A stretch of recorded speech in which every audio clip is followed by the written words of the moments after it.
Hello everyone. Today is Tuesday, July 30th, and hopefully you've watched Miss Moon's part 1 of our collaborative story, and now here is part 2.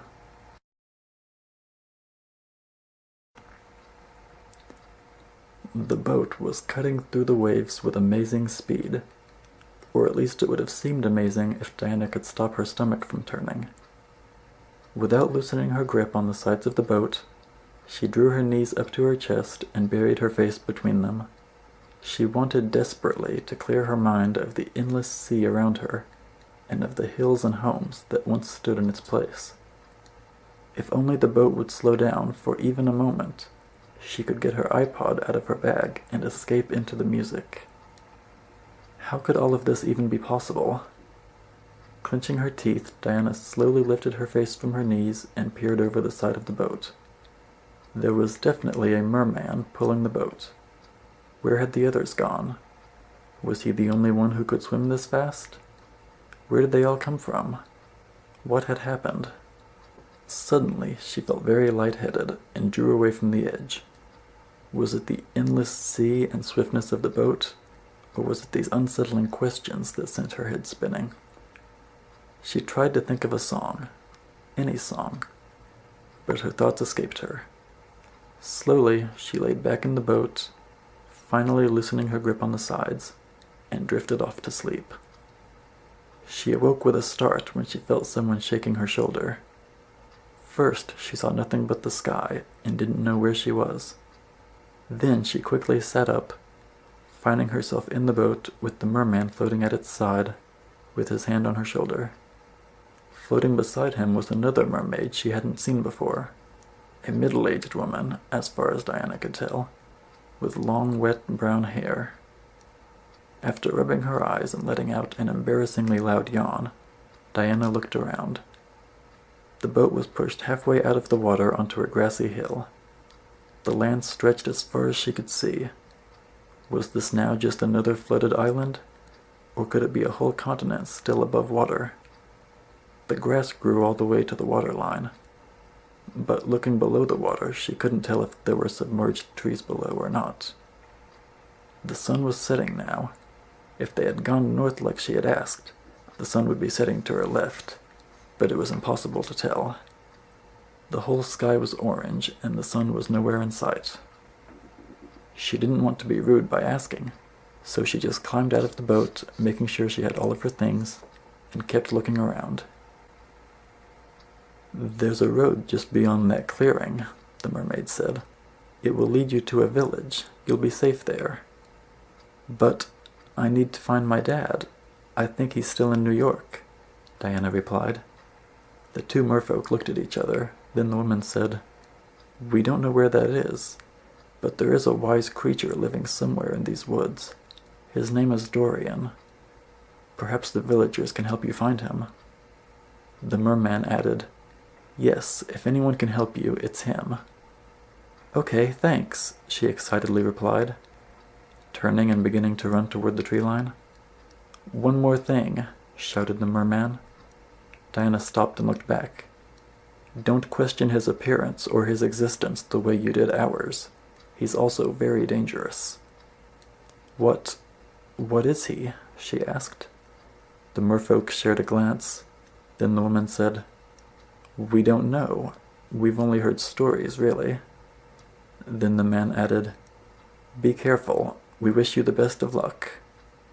With this, Diana turned back to the trees, a bit less excited this time, and began to run. She quickly found the road, and with both hands holding the straps of her bag, hurried up the path.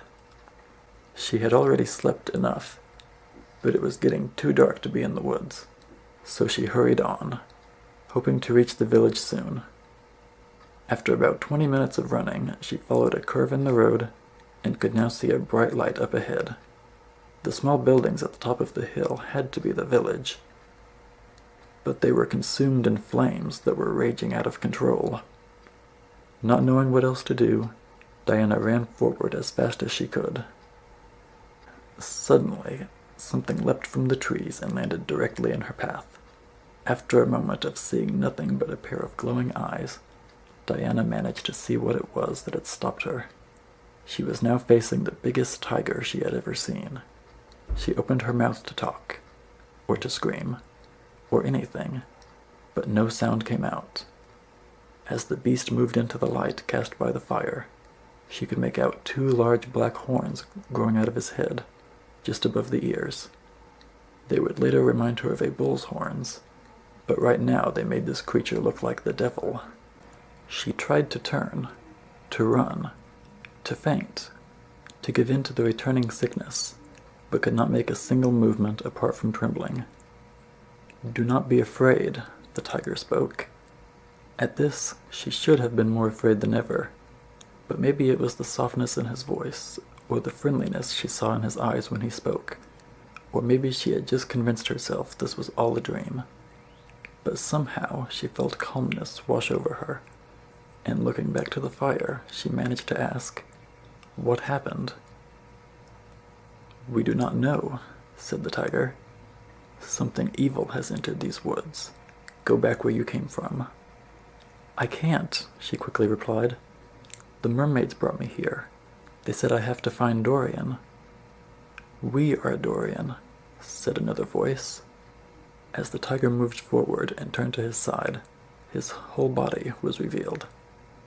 Although she had relaxed a great deal, some of her fear returned as she saw that this tiger's tail was actually a giant snake.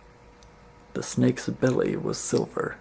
Its back was orange, with 1 black stripe running the length of it. And all of these colors blended into the colors of the tiger's body. The snake, which was now looking down at her, was about 6 feet long, and the tiger had to be at least 8 feet in length. "Why would you be looking for us?" the snake hissed. "I have to find my dad. I think he's in New York." "We've never heard of that. Would you be lying to us?" the snake asked, stretching his head closer. "No, I'm not. I swear I'm not." "What is New York?" the tiger asked calmly. "It's a city. It's a big city to the north." "We do know of a large city that is still standing," the tiger replied, laying himself on the ground. "We will take you as far as we can." "Really? Thank you so much," she clapped, climbing onto Dorian's back. As he rose to his feet, the snake began wrapping itself around Diana's waist. Assuming he was just helping to hold her in place, and not knowing what else to say, she cautiously said, "Thank you." But the snake just looked up at her distrustfully. Then, after a long and worried look toward the village, the tiger turned his head away and leapt from the road into the woods, and carried Diana swiftly onward. And now, the destiny of our brave young friend falls to you. Thank you for watching.